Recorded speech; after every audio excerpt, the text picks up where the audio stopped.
আসসালামু আলাইকুম ভিউয়ার্স, আজ আমি আপনাদের সামনে আলোচনা করব স্কেলার কোয়ান্টিটি এবং ভেক্টর কোয়ান্টিটি নিয়ে। কোয়ান্টিটি কি? কোয়ান্টিটি হচ্ছে পরিমাণ। পরিমাণ কি? যেমন তোমার সামনে যদি কোনো জিনিস এনে রাখা হয় বা তোমার বন্ধু যদি কোনো জিনিস আনে, তো বলবে যে এখানে কত পরিমাণ জিনিসটা এনেছো। এই এখনই বুঝতে পারছো যে পরিমাণটা কি। তো আমরা পরিমাণকে দুই ধরনের দেখতে পাই, একটা হচ্ছে স্কেলার কোয়ান্টিটি আর একটা হচ্ছে ভেক্টর কোয়ান্টিটি। স্কেলার কোয়ান্টিটি কি? স্কেলার কোয়ান্টিটি হচ্ছে যার শুধুমাত্র মান আছে, কোনো দিকের প্রয়োজন হয় না, এমন কোয়ান্টিটিকে, এমন পরিমাণকে বলবো স্কেলার কোয়ান্টিটি। ভেক্টর কোয়ান্টিটি হচ্ছে উভয়, মানে ম্যাগনিটিউড এবং ডিরেকশন, মান এবং দিক উভয়টা থাকবে, এমন পরিমাণকে আমরা বলবো ভেক্টর কোয়ান্টিটি। তো স্কেলার কোয়ান্টিটির কিছু একটা উদাহরণ নিয়ে দিই। যেমন তোমার মাস কত হবে? 20 কিলোগ্রাম। তো তুমি হাঁটছো, তো তুমি কত কিলোমিটার হাঁটছো? বললেন আমি 25 কিলোমিটার হাঁটছি। কিন্তু যদি ওর সাথে লেগে দাও যে আমি 25 কিলোমিটার NORTH নর্থের দিকে আমি হাঁটছি, তখন কিন্তু দেখো ম্যাগনিটিউডও আছে, অর্থাৎ মানও আছে, আর কি আছে, দিকও আছে, তখন সেটা ভেক্টর হয়ে যাবে। কিন্তু শুধুমাত্র যদি বলো যে আমি 25 কিলোমিটার হাঁটছি, রানিং করছি, তখন সেটা স্কেলার কোয়ান্টিটি, অর্থাৎ শুধুমাত্র তার মান। আর এটা কিন্তু সবসময় কি স্কেলার কোয়ান্টিটি। তো আমরা স্কেলার কোয়ান্টিটি এবং ভেক্টর কোয়ান্টিটি সুন্দর একটি উদাহরণ মাধ্যমে বুঝে নিলাম। আর স্কেলার কোয়ান্টিটি হাজার হাজার উদাহরণ আমাদের চোখের সামনে আছে। যেমন এখন কয় ঘন্টা বাজছে, এখন কয়টা বাজছে, বললেন এখন 10 আওয়ার্স। বা এখন তুমি কত সময় পড়ছো? যে আমি 2 আওয়ার্স পড়ছি, 2 আওয়ার্স পড়ছি। তুমি কত সময় কাজ করছো? যে আমি 3 আওয়ার্স কাজ করছি। তার মানে আমরা হাজার হাজার উদাহরণ আমাদের চোখের সামনে দেখি যে সেগুলা শুধুমাত্র মান থাকে, কোনো দিক থাকে না। কিন্তু আজকের ভিডিওতে আমি বিশেষত দিকের কথা নিয়ে আলোচনা করি, কারণ ছাত্ররা বেশিরভাগ দিক নিয়ে কনফিউশনের মধ্যে থাকে যে পরিমাণের মধ্যে আবার দিক কেন। হ্যাঁ, দিক আছে, বাস্তব উদাহরণের মাধ্যমে আমি বুঝিয়ে দেবো দিকটা কেন, কি জায়গায়, কোথায় ব্যবহার করা হয়। বাস্তব উদাহরণ তিনটি দিয়ে ভেক্টর কোয়ান্টিটি বুঝিয়ে দেবো। প্রথমত তুমি ধরো তোমার বন্ধু একটি বলকে আঘাত করছে, কত নিউটন বলে? 5 নিউটন বলে। আমাদের সবকিছু কিন্তু একক আছে। তো আমি যে তাকে আঘাত করছি, কত নিউটন বলে, মানে তার একক কি? নিউটন। তো এখানে তুমি আঘাত করছো 5 নিউটন বল দিয়ে ওই বলকে, তোমার ফোর্স কত? 5 নিউটন। তো তোমার ফ্রেন্ড কি করছে? আরো 5 নিউটন বল দিয়ে তার বিপরীত দিক থেকে সে কি করছে? আঘাত করছে ওই বলকে। আরেকটি উদাহরণ ধরে নাও, একটি বলকে তোমার বন্ধু কি করছে? উপর দিকে কি করছে? আঘাত করছে, ধরে নাও 7 নিউটন বল দিয়ে। আর তুমি কি করছো? ওই দিকে 7 নিউটন বল দিয়ে আঘাত করছো। তো এখন দেখো যে 5 নিউটন বল সেটা কি ভেক্টর কোয়ান্টিটি না স্কেলার কোয়ান্টিটি? দেখো 5 নিউটন কোন দিকে, দিকটা মেনশন করছে কিন্তু ওই দিকে, ওই দিকে। তো না, ওই দিকটার নাম যদি ধরে নেই যে ওই দিকটা হচ্ছে নর্থ, তো এটা যদি নর্থ হয় তাহলে এই দিকটা হবে সাউথ, কারণ আমরা বিপরীত দিকটা দেখছি।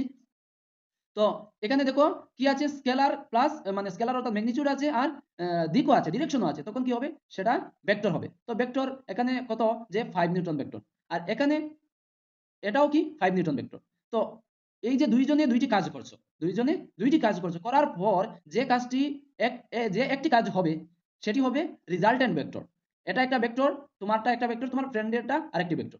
তো এই দুইটি ভেক্টর মিলে যখন একটি কাজ হবে তখন সেটা হবে রিজাল্টেন্ট ভেক্টর। তো এই একটি কাজটা কি? উভয়ই একটি বলকে কি করছো? আঘাত করছো। করার পর বলটি উভয়ের কাজটা নিয়েছে, তার শরীরে নিয়েছে, নিয়ে সে একটি কাজ করবে, মানে সে একদিকে চলে যাবে। দুইজনের আঘাত পেয়ে সে বলটি একদিকে চলে যাবে, ওই যাওয়াটাই হচ্ছে তার কি, তার ডিরেকশন, তার ম্যাগনিটিউড। সে যত আঘাত পেয়ে চলে যাবে সেই আঘাতটা হবে তার ম্যাগনিটিউড, আর সে যে দিকে গমন করবে, সে যেদিকে যাবে সেটা হবে তার ডিরেকশন। আর সেটা হবে ওই দুই ভেক্টরের রিজাল্ট, ওই বলটা যেদিকে যাবে। মানে উভয়ের কাজ কার উপরে হয়েছে? ওই বলের উপরে। আর এখন বল যে কাজটি করবে, যেদিকে যাবে, তার যে ফোর্সটা নিয়ে চলে যাবে, সেগুলো হবে ওই দুই ভেক্টরের রিজাল্টেন্ট ভেক্টর। তো এখন দেখো তুমি যেহেতু 5 নিউটন বল দিয়ে এইদিকে লাত মারছো, কিক করছো, তোমার ফ্রেন্ড যদি ওই দিক থেকে লাত মারে, কিক করে, তো বলটি 5 নিউটন বল পাওয়ার সাথে সে যেতে চাইবে ওই দিকে যেতে। কিন্তু যখন তুমি ওই দিক থেকে মারবে 5 নিউটন বল দিয়ে, তখন বলটি আর ওইদিকে যেতে পারবে না, তখন সে ওইদিকে যেতে চাইবে কিন্তু তাও যেতে পারবে না, কারণ ওই দিক থেকে আরো 5 নিউটন দিয়ে বল আসছে। মানে এক কথায় সে আর কোনো দিকেই যেতে পারবে না, ওদিকে যেতে পারবে না ওদিকে যেতে পারবে। সে চেয়েছিল কিন্তু ওইদিকে যেত, কিন্তু ওই ফোর্সে তাকে আটকে দিয়েছে। সে চেয়েছিল কিন্তু ওইদিকে যেত, কিন্তু ওই ফোর্সে তাকে আটকে দিয়েছে, মানে তার মানে সে জায়গাতেই থেকে যাবে। অর্থাৎ তার রিজাল্টেন্ট ভেক্টর, অর্থাৎ বলটা জায়গা যদি থাকে তাহলে সে কত নিউটন বল পেয়েছে? পেয়ে গিয়েছে, মানে তার কাছে যে রিজাল্ট এসেছে সেটা 0। আর সে কোন দিকে গিয়েছে? সে তো আর কোনো দিকেই যায়নি। তো সেটা হবে যে তার ডিরেকশনটাও নেই। তো যখন তুমি 5 নিউটন দিয়ে ওইদিকে মারছো, তোমার বন্ধু ওইদিকে 5 নিউটন দিয়ে মারছে, তখন কি হয়েছে, বলটি আর কোনো দিকে যেতে পারছে না, ওইখানে থেকে গেছে। তার মানে বলটি কত নিউটন বল তার কাছে এক্সট্রা আছে, মানে যাওয়ার মতো তার কাছে কত আছে, নেই তো, মানে ওই 5 এ কি করে দিয়েছে, ক্যান্সেল করে দিয়েছে, মানে সে ওইদিকেও যেতে পারছে না, ওইদিকেও যেতে পারছে না। তখন তার রেজাল্টেন্ট ভেক্টরটা 0। আর 0 যদি হয় তাহলে তার দিক আর কি, যদি হে ওইদিকে যেত তাহলে বলতাম যে সে ওইদিকে গিয়েছে, দিকটা মেনশন করতাম, মানে তার একটা ভেক্টর থাকতো, তার একটা দিক থাকতো। 0-র কোনো দিকটা নেই তো, মিনিংলেস। তো এখন আমরা এই উদাহরণের ক্ষেত্রে দেখি, এই উদাহরণ হচ্ছে যে তুমি ওইদিকে মারছো, তোমার ফ্রেন্ড উপর দিকে মারছে। তো সেটা এখানে কোন 90 ডিগ্রি হিসাবে তোমরা কাজ করছো, একজন ওইদিকে একজন ওইদিকে।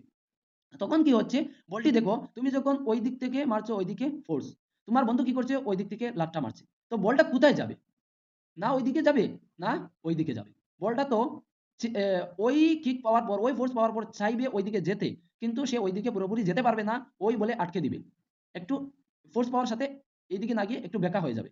আর ওই বল যদি প্রথমে পায়, তাহলে বলটি চাইবে ওইদিকে যেতে কিন্তু পারবে না, ওই বলে কি করবে, একটু বেঁকা মানে বাঁকা করে দিবে। তার মানে ঠিক ওইদিকেও যেতে পারবে না, ঠিক ওইদিকেও যেতে পারবে না, ঠিক মধ্যখান দিয়ে যাবে, যদি এই ম্যাগনিটিউড সমান থাকে। ম্যাগনিটিউড যদি সমান থাকে তাহলে সে কি করবে, ঠিক মধ্যখান দিয়ে যাবে। কেন? কারণ হচ্ছে ওইদিকে যত তুমি নিউটন দিয়েছো, সে তত বেঁকা হবে, বাঁকা হবে। আর ওই দিক থেকেও তো তুমি কি করছো, সমান নিউটন বল প্রয়োগ করছো, তাহলে তো সেটা ওই দিক থেকেও সমান বাঁকা হবে। তার মানে সে মধ্য দিয়ে যাবে। আর কিন্তু মধ্য দিয়ে যে বলটা যাবে সেটা হবে রিজাল্টেন্ট ভেক্টর। দুইটি ভেক্টর কি করছে, একসাথে কাজ করছে, কাজ করার পর বলটি যে যার উপরে এই কাজটি হচ্ছে, সে যে কাজটি করবে সেটা হবে রিজাল্টেন্ট ভেক্টর। তো রিজাল্টেন্ট ভেক্টর কত হবে সেটা আমাদের মানে বহুত একটা লম্বা প্রসেস। তো যদি তোমরা বুঝে থাকো তাহলে আমাকে কমেন্টে জানিয়ে দিও, আমি আগ্রহের সাথে তোমাদেরকে এই বাহুটার কি করে দেব, মান বের করে দেব। তো তখন ওই মানটা হবে রিজাল্টেন্ট ভেক্টর, মানে ফাইনাল ভেক্টর, এর মান। তো আরেকটা উদাহরণ দেখি, একটা বলকে কি করছো, তুমিও ওই দিক থেকে লাত মারছো, তোমার বন্ধু ওই দিক থেকে লাত মারছে। তো কত নিউটন বল, ধরে নাও 5 নিউটন, তুমিও 7 নিউটন, তুমিও ধরে নাও 7 নিউটন। তো দুজনে কি করছো, একই দিকে, দিক কিন্তু একই দিক, একই দিকে কি করছো, কাজ করছো, ক্রিয়া করছো, অ্যাক্ট করছো। তখন কি হচ্ছে, 7 নিউটন প্লাস 7 নিউটন অর্থাৎ 14 নিউটন বল নিয়ে সে সামনের দিকে চলে যাবে। অর্থাৎ তখন রিজাল্টেন্ট ভেক্টরটা কি হবে, 14 নিউটন ভেক্টর, ম্যাগনিটিউড হবে 14 নিউটন। এই বলে কত নিউটন বল অ্যাবজর্ব করে সামনের দিকে চলে যাবে, 14 নিউটন বল।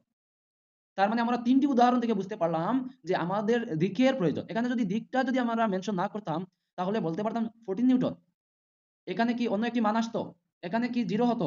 তার মানে আমাদের ডিপেন্ড করছে কার উপরে, যে দিকের উপরে। তাই আজকের যে সাধারণ কনসেপ্ট, এই কনসেপ্টটা আমরা বুঝে নিয়েছি যে ভেক্টর কোয়ান্টিটি কাকে বলে, আর স্কেলার কোয়ান্টিটি তো আর বুঝারই কোনো জায়গা নাই, আমাদের জানাই আছে স্কেলার কোয়ান্টিটি কি। আসসালামু আলাইকুম, দেখা হবে পরের ভিডিওতে, আল্লাহ হাফিজ।